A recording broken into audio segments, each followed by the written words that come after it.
ডাক্তারবাবু এমন করবেন না, আমার কথাটা শুনুন। অনেক বড় ভুল করেছিলাম একটু আগে, যা যা বলেছিলাম সব ভুল। আমাদের রাস্তা কোনোদিনও এক হতে পারে না, তোমার আর আমার রাস্তা আলাদা। আর শোনো, তোমাদের দুজনের ছায়া আমি আমার মেয়ের জীবনে কিছুতেই পড়তে দেবো না। ডাক্তারবাবু একটা কথা বলবে না, তুমি কিন্তু এখনো আমাকে ঠিক করে চেনো না। আমি কিন্তু যা খুশি তাই চাইলেই করতে পারি। তোমাকে এতবার সাবধান করা হলো, এত পই পই করে বলা হলো, কোনো কথা কান দিয়ে ঢোকে না তোমার, যা ইচ্ছা তাই করে যাচ্ছ। আমাদের সম্পর্ক এই মুহূর্তে এখানে শেষ। এসব আপনি কি বলছেন? শেষ মানে? বাবা রাগের মাথায় সব তুমি কি বলছো? আমার যা বলার বলা হয়ে গেছে।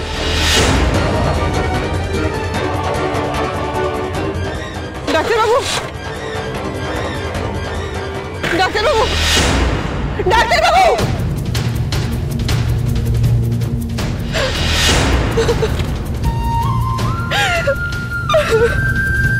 কৃষ্ণ, সব সর্বনাশ হয়ে গেল। কৃষ্ণ, উঠুন আন্টি, উঠুন।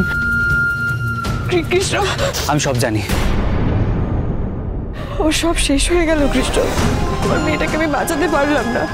আমি জানি না ওরা কারা, কেন এরকম করছে আমাদের সঙ্গে। শুধু এটুকু বুঝতে পারছি, আমি হেরে গেলাম, আমি হেরে গেলাম। আমার মেয়েটাকে ওরা মেরে ফেলবে, ওরা আমাদেরকে বাড়ি থেকে বের করে দিল। চলুন আন্টি, আমি আপনাকে ওই বাড়িতে নিয়ে যাচ্ছি। না না, ওরা মাকে অপমান করবে আবার। কৃষ্ণ, আমি সেটা রাই, জীবনে অন্তত একবার আমায় ভরসা করে দেখো, কেউ কোনো অপমান করবে না। ওই বাড়িতে আমাকে অপমান করার সাহস কারণ নেই। মানে?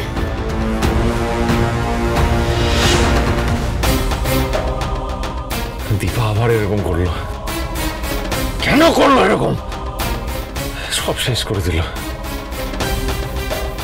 আমি আর ওদের মুখ দেখবো না, মুখ দেখতে চাই না। আমি বারবার কথা বলি, শোনে না। আসুন আন্টি, আসুন। না কৃষ্ণ, আমি এখন ওই বাড়িতে যেতে পারবো না। ওই বাড়িতে গেলেই আবার অশান্তি হবে, তাতে শোনা আরো কষ্ট পাবে। আমি যাব না। আন্টি, আন্টি আপনি আমার কথাটা শুনুন। আপনি চলুন, কিচ্ছু হবে না। তুমি এতটা জোর দিয়ে কি করে বলছো? কারণ আমার এই বাড়িতে অধিকার আছে। আমি ঢুকতে চাইলে আমাকে কেউ আটকাতে পারবে না। মানে? মানে এই বাড়ি আমার ঠাকুরদা। কি? হ্যাঁ, এই বাড়ি আমার বাবা বিমল রায়ের বাবা, মানে আমার ঠাকুরদা কমল রায়ের। তার মানে তুমি রুটির ভাই?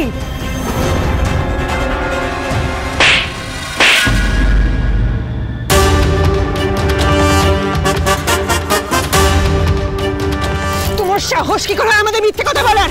তুমি এই বাড়ি ছেড়ে সেটা আমাদের বলনি কেন? আমি তোমাকে কি করে আর বিশ্বাস করবো কৃষ্ণ? তুমি আমাদেরকে বলেছিলে তুমি অনাথ। তুমি আমাদের মেয়েকে এইভাবে ঠকাতে যাচ্ছিলে? হ্যাঁ, ডাক্তারবাবু তোমাকে ঠিক চিনেছে। আমি তোমাকে বিশ্বাস করেছি। এই রূপা, আমি তোর জীবনের সাথে ওর জীবন জুড়ে দিতে যাচ্ছিলাম। এটা আমি কি করতে যাচ্ছিলাম? আমি তোমাকে বিশ্বাস করেছি কৃষ্ণ। মারুন আন্টি, আপনি আমাকে যত খুশি মারুন, কিন্তু কিন্তু প্লিজ আমার কথাটা একবার শুনুন, আমাকে একবার বিশ্বাস করুন। চুপ! এই বিশ্বাস কথাটা তোমার মুখে মানায় না কৃষ্ণ। তুমি আমার মেয়েদেরকে ঠকাতে যাচ্ছিলে, তোমার এত বড় সাহস! আমি রায়কে সত্যি ভালোবাসি। ভালোবাসা? ভালোবাসা মানে তুমি জানো কৃষ্ণ? একটা মিথ্যে দিয়ে তুমি সম্পর্ক তৈরি করতে গেছিলে। রাই, রাই প্লিজ আন্টিকে বোঝাও। তুমি চুপ করো কৃষ্ণ। তুমি কুন্তলা রায়ের ছেলে, রুটির ভাই তুমি। আমি তো তোমাকে... আমি কুন্তলার ছেলে না। কুন্তলা আমার মাকে মেরেছে। আমার সৎ ভাই। হ্যাঁ, মানছি যে আমি আমার পরিবারের ব্যাপারে কোনো পরিচয় দিইনি, কিন্তু ওই কুন্তলাদের ব্যাপারে আমি কেন পরিচয় দেবো বলুন? যারা আমার কেউ হয় না, যাদের সাথে আমার কোনো সম্পর্ক নেই, তাদের ব্যাপারে আমি কেন বলবো? আমার মাকে শেষ করে আমার বাবার বউ হয়ে আমার বাড়িতে এসেছিলেন ওই কুন্তলা রায়। আমি তখনই বাড়ি ছেড়েছিলাম। আমি অনাথের মতো করে বোর্ডিং স্কুলে মানুষ হয়েছি। আমার বাবা আমার সাথে যোগাযোগ করার বহু চেষ্টা করেছিল, কিন্তু আমি আমার বাবাকে দূরে ঠেলে দিয়েছি। জানেন আন্টি, আমি আর কোনোদিনও ভাবিনি যে আমি এই বাড়িতে ফিরবো।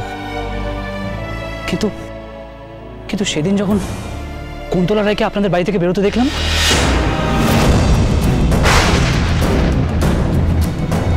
তখন আমি রায়কে ফোন করার অনেকবার চেষ্টা করেছি, আমি ওর সাথে যোগাযোগ করার অনেক চেষ্টা করেছি, বিশ্বাস করুন, কিন্তু ও আমার ফোনটা ধরেনি, বারবার আমার ফোন কেটে দিয়েছে।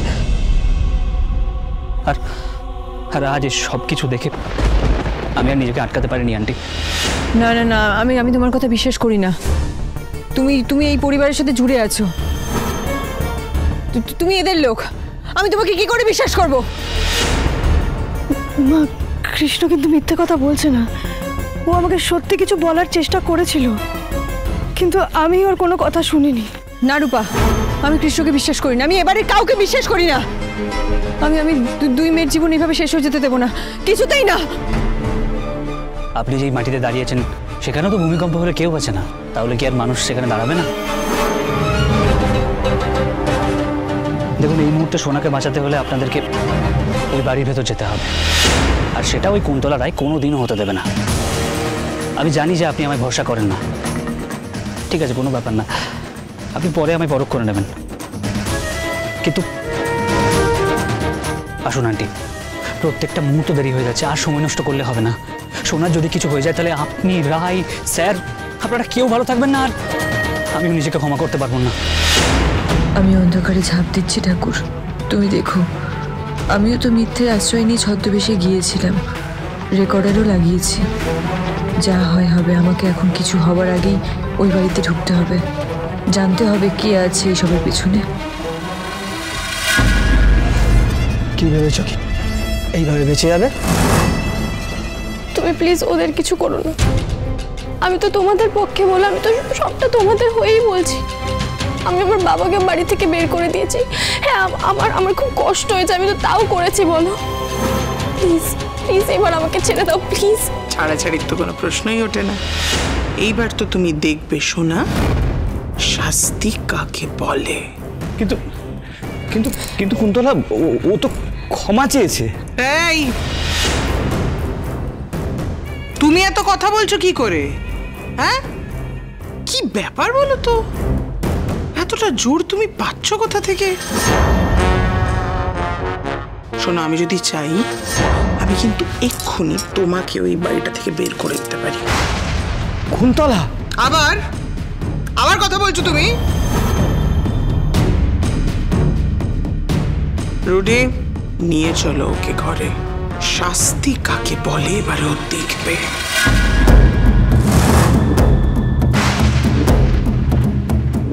চলো চলো আমার সাথে, চলো ঘরে, চলো রুডি, আমার চলো প্লিজ ঘরে চলো।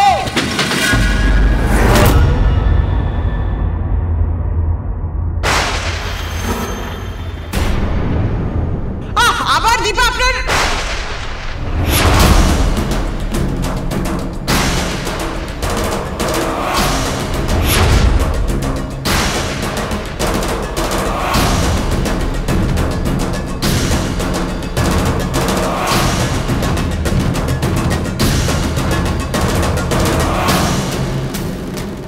এই, তো সাহস কি করা হয় এই বাড়িতে ঢোকার? তোকে তো আজ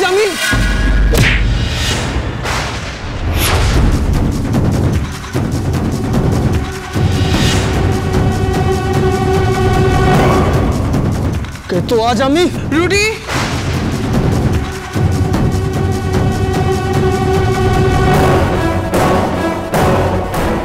আপনার এই অপদার্থ ছেলে আমায় না চিনতে পারলেও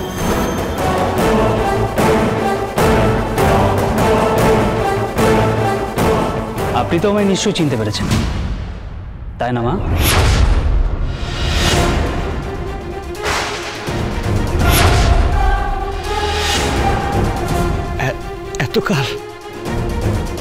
এতকাল পরে তুই ফিরে এলি, তোর বাবার কাছে তুই ফিরে এলি। শুধু আমি একা আসিনি, অনুরাগের ছোঁয়া, অনুরাগের ছোঁয়া।